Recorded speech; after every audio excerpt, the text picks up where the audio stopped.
The 1893 Chicago World's Fair was a triumph, but there was a darker side. African Americans were excluded, indigenous people were exhibited, and the fair would become forever linked with a serial killer. This is the incredible story of the 1893 World's Fair. The 1893 World's Fair was considered a remarkable achievement, not least because it took place just 22 years after Chicago was gutted by fire. Between October 8th and 10th, 1871, a huge inferno ripped through the mostly wooden city. National Geographic reports that an estimated 300 people were killed and 17,500 structures were destroyed. The cost of the damage was around $200 million. With 90,000 of the city's 324,000 residents now homeless, looting broke out. Martial law was also declared on October 11th and lasted for several weeks.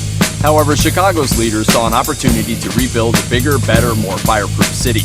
Fortunately, the railroads and meat plants, Chicago's main industries, were still intact. New laws required buildings to be constructed of fireproof materials, although it took another smaller fire in 1874 to convince architects and builders to take these measures seriously.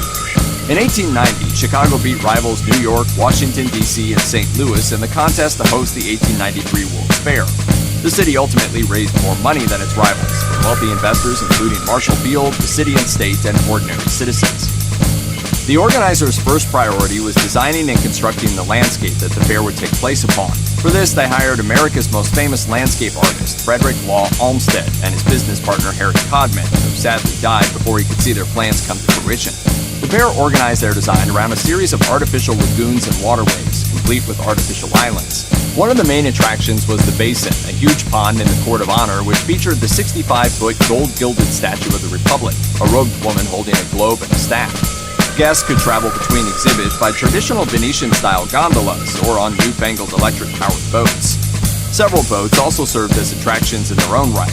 The Viking was a traditional Viking ship that was built in Norway and sailed across the Atlantic to New York, then on to Chicago. PBS reports that there was also a Japanese dragon boat and replicas of Columbus's 3 ships. Olmsted took special pride in the fair's gardens, and one country in particular benefited from his obsession. The Japanese pavilion stood on the wooded island, looking out on a small garden known as the Japanese or Osaka Garden, complete with cherry trees. The fair's organizers appointed legendary Chicago architect Daniel Burnham as chief of construction, and he assembled the Avengers of 19th century American architects. Ironically, for a fair that was supposed to celebrate American achievements, they agreed on the European neoclassical style for the exposition's main focal point, the Court of Honor. This was made up of enormous halls that hosted the exhibitions deemed most exemplary. These included the Machinery Hall, the Architectural Building, and the Manufacturers and Liberal Arts Building. All the buildings were painted white, hence they were collectively referred to as the White City. As beautiful as the buildings were, they were only designed to be temporary. Most were made from a mixture of plaster, cement, and a fibrous material called staff. But even after the fair had been dismantled, the legacy of the White City continued. It led to a renewed interest in neoclassical architecture, and it may have influenced the creation of another equally imaginative place. According to the Chicago Tribune, the dazzling achievements of the White City potentially inspired Wizard of Oz author and Chicago resident L. Frank Baum to create the book's Emerald City. The 1889 Paris World's Fair had shown off electric lighting, but the 1893 exposition took the electric revolution to the next level. Most Americans had still never encountered this seemingly magical technology before, and they got a dramatic introduction. At the fair's opening on May 1st, President Grover Cleveland pushed a button and the electrical power turned on. Grover Cleveland spanked me on 2 non-consecutive occasions. Hundreds of thousands of lights illuminated the buildings of the White City. It was the first World's Fair lit solely by electricity, but the spectacle went even further than that. A whole exhibition hall was dedicated to electricity. Guests could witness innovations such as electric sewing machines, irons, laundry machines, an early fax machine, and electric chairs. There was also the world's first moving sidewalk, the predecessor of the ones used in airports today. All this electricity was provided by one of history nerds' favorite inventors. Yes, the 1893 exposition is part of Nikola Tesla's unbelievable real-life story. Tesla sold his patents for an electrical system based on AC current to George Westinghouse. Westinghouse used them to undercut rival Thomas Edison's General Electric Company and win the bid to supply electricity to the exposition. But Edison still had a presence at the fair. It was the first time many visitors ever saw a light bulb, and he showed off his kinetoscope, an early device showing moving pictures. Although World's Fairs were supposed to unite people from different countries, there were also opportunities to show off what your city and country was capable of, kind of like the Olympics. Chief of Construction Daniel Burnham was especially keen to outdo the 1889 Paris World's Fair, which had unveiled one of the most iconic structures of all time, the Eiffel Tower. He got his answer from a structural engineer named George Washington Gale Ferris Jr. Ferris's original job at the fair was inspecting steel, but after learning that Burnham was looking for a centerpiece, he presented his idea for an enormous wheel spinning on a central axle. This was no carnival attraction. According to the Chicago Architecture Center, it stood 264 feet tall, with 36 gondolas around its outer edge, each able to hold 60 people, thus carrying a total of 2,160 riders at a time. Burnham was skeptical, and Ferris spent his own money running safety tests. Eventually, he succeeded in convincing Burnham, and the Ferris wheel became one of the exposition's main attractions, with approximately 1.4 million visitors paying the 50-cent fee to ride. I would really like to take you out. Fred, do you mind? You can't fit more than 2 people in a chair, Noah! The 1893 World's Fair was the backdrop for one of America's most notorious serial killers.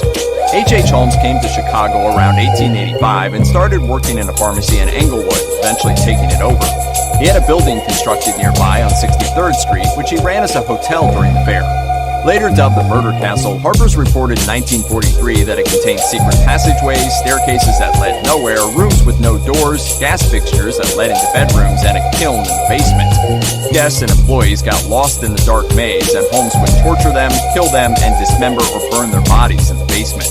Many historians now believe that stories about Holmes and the Murder Castle were exaggerated by the press at the time until they became myth. That said, there's strong evidence that Holmes did murder multiple people, including children, as part of his many insurance schemes. Estimates range from 9 to 200, and at one point he confessed to 27, but some of those supposed victims were still alive. According to Harper's, Holmes was caught in November 1894 after murdering a longtime associate to claim the insurance. He was hung in Philadelphia in 1896 for that murder, although a conspiracy theory that he escaped led to his body being exhumed in 2017. Rolling Stone reported that tests confirmed it was indeed Holmes. World's Fairs showed off the latest innovations from around the globe in a variety of industries, and some famous products today tie their history to the 1893 World's Fair, correctly or not. A common story has Cracker Jack being introduced at the fair by two German brothers. But according to NPR, it's possible that the popular 1908 song Take Me Out to the Ball Game, which name drops the brand, was actually responsible for its success. Similarly, Pabst Blue Ribbon did not win its titular prize at the 1893 World's Fair, although the brewery did take home the award for Best Beer. Another product supposedly introduced at the fair was Wrigley's Juicy Fruit Chewing Gum. William Wrigley created the flavor in 1893. He had a concession stand at the fair, so it's possible. Meanwhile, Austrian-Hungarian brothers-in-law Emil Reichel and Samuel Ladany had such success selling their Vienna sausages that they started the Vienna Sausage Company, which still dominates hot dog stands today. African-American leaders had hoped to use the 1893 World's Fair to show what black people had achieved in just 3 decades since the Emancipation Proclamation began the end of slavery.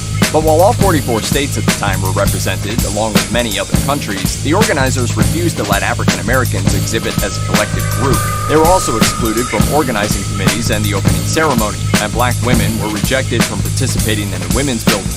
But some black leaders still found ways to make their voices heard, literally.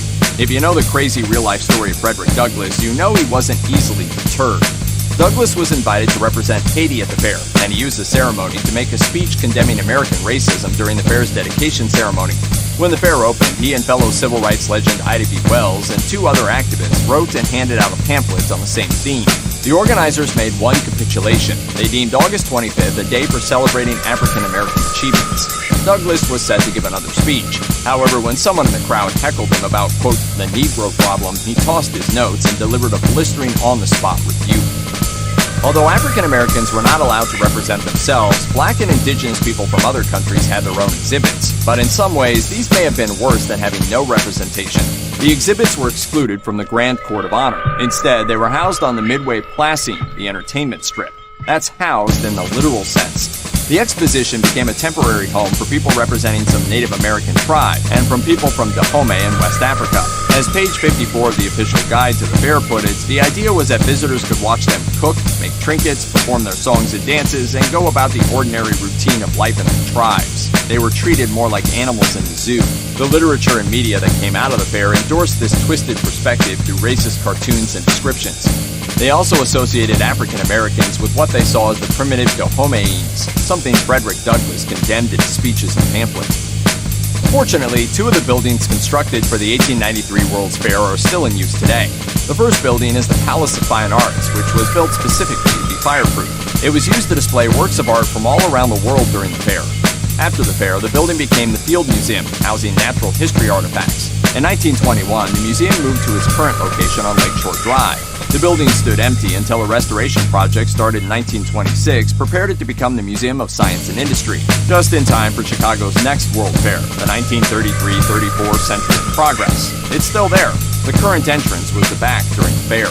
The other building may be more familiar. It's one of the things in Ferris Bueller's Day Off you only notice as an adult.